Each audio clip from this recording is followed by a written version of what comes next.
Yeah. In this video, this Python programming series, we are learning this programming series, and now you are able to see my desktop. I would like to show you today the editors.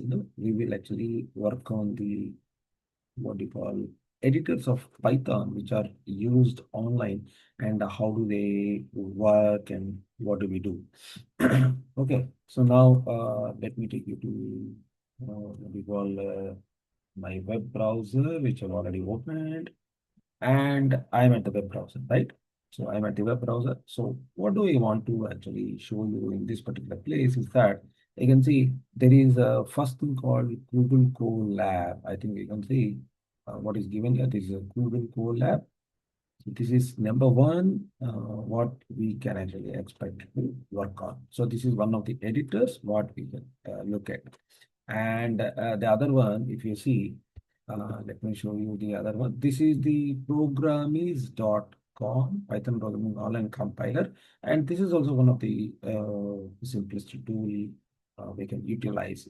And what is the third one? What I have opened here, j22.com and Python 3 programming online. So this is again one more editor. This is known as JDoodle. So jdoodle.com is one, and then you can say this is something called this you have the programmies, no, programmies.com and Python online compiler. And the first one, what I'm trying to see is the Colab. Okay. So these are the compilers where we can run the Python code. Of course, we say Python is used for the machine learning, artificial intelligence, and everything. So even I'm trying to utilize the artificial intelligence, AI, ChatGPT, and to get the information regarding how to run the program, how to show you the editors and all. See, there is one more feature called if you install the Python directly, if you install Python from python.org, well, let me take you to the python.org also. If I come to like this, if I say python.org, so if I go to the python.org, there is a downloads available here. From the downloads, if you can click or if you can click the Python install manager, it will be installed in my particular compiler or in my particular what do you call system. I have installed Python. You can see how this Python command looks like. So this is Python run command is available here. So if I open this particular Python, I will be opening a compiler like this, and then or let me actually come out, and along with the Python comes the inbuilt editor, that is EIDLE. I think you can see here where you can see it's a let me actually type this again. So IDL. So you can see now. So this is IDLE Python 3.14 with this it is coming. So if I click on this Python editor, because I have installed it in my system automatically, or it is there. So inbuilt it comes with the Python. So let me also keep this away, keep this here so that everything is in place. So python.org, if I install, I get one editor, and Google Colab is another editor, Programmers.com is another editor. Likewise, there are editors which are available, but there will be certain limitations of the memory or debugging or something like that. So obviously, for the lengthier programs where we don't want errors, I will be using Jupyter as an editor. That is also one of the uh, editor. Now, what is this Colab? See, if I go to the Colab now, it requires you to actually log in with your Gmail ID. I've already logged in, so that is the reason it is try directly opening for me. And you need to actually log in with your. It will ask you for the login with. See, I'm already my face is showing here. I have already logged in with this. So if I click on the new notebook here, I will be going to the what do you call the editor page where I can write the program. Yes, yes. Now we are at this place where, using Google Colab, I have opened this particular page where I can write the code now. So let me get the code. Let me go to the, I have already told you that I will be taking this help of artificial ChatGPT. I went there, and this Colab, see the name is not changed here. You can actually change it here. So what I can say, my first program. Okay, my first programming totally program. And then I start keeping it here. I copy my code. You can see now. And then I just have to run this particular code. So initially I can run one by one also. There is nothing like that. So, but if I want to run completely total code, I have to press Shift Enter, and then you can see the button is running here. This is running here, and then you will get the result after once it is compiled. So let us wait till it gives the answer.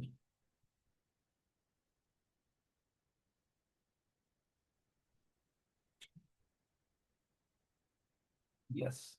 Now look at the what do you call? We have got the result as sum is equal to 30. That means our program is running. This particular compiler can be utilized. Okay. So I will go to what you call the programmings.com. Here you can see the interface is directly here. And this is the main.py and where I can write this. This is the code and the output window is the right hand side. Output window is I think you can see the output window. So this is where the code is written and this is where our output is seen. So this is the programming page and this is the output page. So if I run this code, now I try to run this code. See, there is one code which is written print try programming.code. Okay, so I run this program. Now you can see, see, we got the output to be as output to be as try program. Now we have already taken one of the code. Let me actually capture the code here. Let me type it, or I would like to comment this first.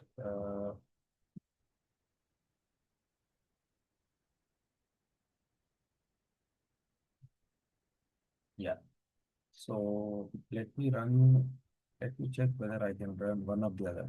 So it is showing everything here. Okay. So take out this pose everything here. First of all, I will just run a equal to 10. But see, this a is equal to 10 is not, it is run. It is actually the program is compiled, but we are unable to see the result. So I type A and then I get run. Now look at this. Let us see whether no, it is not going. So what we should get print of. So now let us ask it what is the value of the. So now it is 10. Okay. Again, if I want to give it as something like this, uh, now let us see whether it is gives me a print of yes. So this is again one more compiler, programmings.com. You can actually use this particular compiler. Similarly, JDoodle also offers the same kind of a compiler here.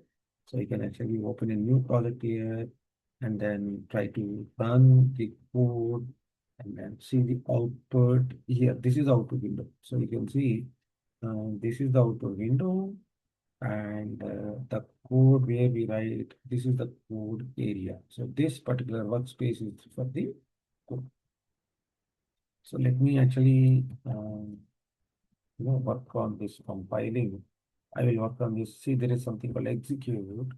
So see, this I trying to do something, but it is not giving me anything here. There is no result because we have not asked for. So let me type X and then let's see whether it gives me the result of X. But still, it is not giving. So what do I write next? I write print for X. Okay. Now I compile this particular code. Now I think let us see whether now you got the result as 10. So let me actually show you. See, this is the output here, 10. And the code what I've written is something like this. So there are three compilers which I've shown you. And of course, the inbuilt compiler, we have something called inbuilt compiler, which is known as IDLE, which comes with the what do you call the Python itself. So this is the ideally shell 3.14.3. This is the latest actually Python version. Now look at this. This is the ideally shell 3.14. Okay, let me actually minimize the other tabs so that it will be easy for you to understand what I'm trying to show. Yes. Now this is our, see, ideally, and we want to write the codes here. Let me write code here.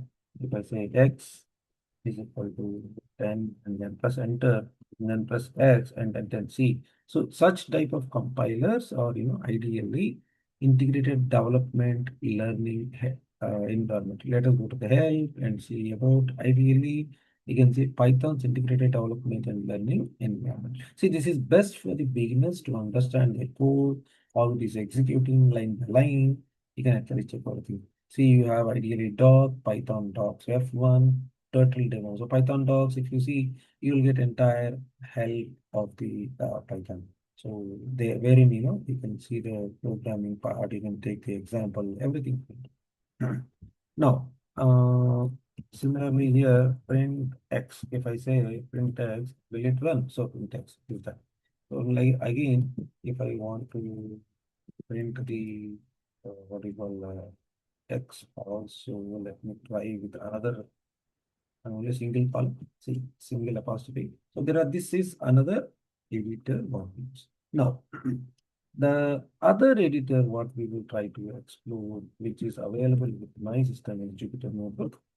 So this is the Jupyter Notebook. If I open the Jupyter Notebook and it will come to the what you call command prompt, and then slowly it will take me to the browser. It will ask me whether I should use the Microsoft Edge browser or Chrome or Mozilla Fox, whatever it is. I need to actually just take it up. So this is actually running or you are trying to open the Jupyter editor. We need to wait here for it's to be open.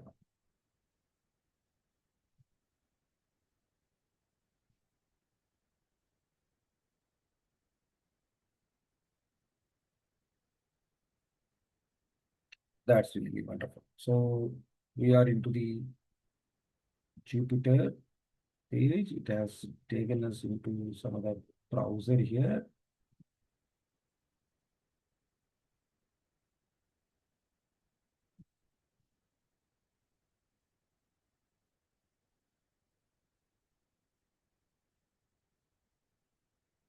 Yeah. Now this is the Jupyter node. Okay. So let me show you again. See, you see the Jupyter here with the symbol showing like this. That means, this is red and then like this and then like this. So this is our Jupyter notebook. Now, where do I start my programming? So file, new console. So let me actually open it or make it a little bigger. So you can see now you can go to the file, new, and then you can say notebook. So if I open this and take it like this, it will go take me to the other particular browser where I can work on this. Now see, now we are at this particular place. So, so this is showing a kernel. So I will take this kernel, select. Now, this particular place, I will try to write the code. So the each one is one of the, so this is actually equal to 10 and then press enter. Okay. So this is the area where, see, this is one cell. And but I have to run each cell here. So I run this cell where it is stored and again run this shell. My answer is none. If you want to insert another cell, just go to this place and insert a cell. Or if you want to delete a cell, you just cut cell. Okay, like that. Now let us actually what we call get the code what we have done that we have from the ChatGPT as I told you, and then take this particular place and then let me run it. So if I run it, it has taken very small time to actually run the code. So these are about the codes or editors, right? So what are the different editors we have seen in this particular video? So let me actually summarize to you. See, number one, what we have seen is that is the Colab. It comes with a Google Colab. We say Google Colab. Number one. Number two is programmees dot no, dot com. And then under that, you can see the online Python component. The third one, what you have seen is JDoodle. And the fourth one, what we have seen is IDLE, which comes inbuilt with the Python editor. The last one, what we have seen is the Jupyter notebook. Again, Jupyter notebook. Nowadays, people are very comfortable using the Jupyter notebook. So, uh, yeah. Hi, folks. So this is about the today's second video on the editors specifically. So it might be a little lengthy, but I request you to explore all these things because once you understand such editors and how to use, where to actually implement things, then you're ready for the programming part. We will do extensive programming one by one. I'll show you the variables, constant, lists, tuples, dictionaries, many things I'll show you. We'll go to that data frames, we'll go to that pandas, we'll work very, very extensively. Okay. Bye for now. And uh, do subscribe to this particular JNM Mind Mantra channel. And this is under Python programming series. Okay. And take care of yourself. Bye.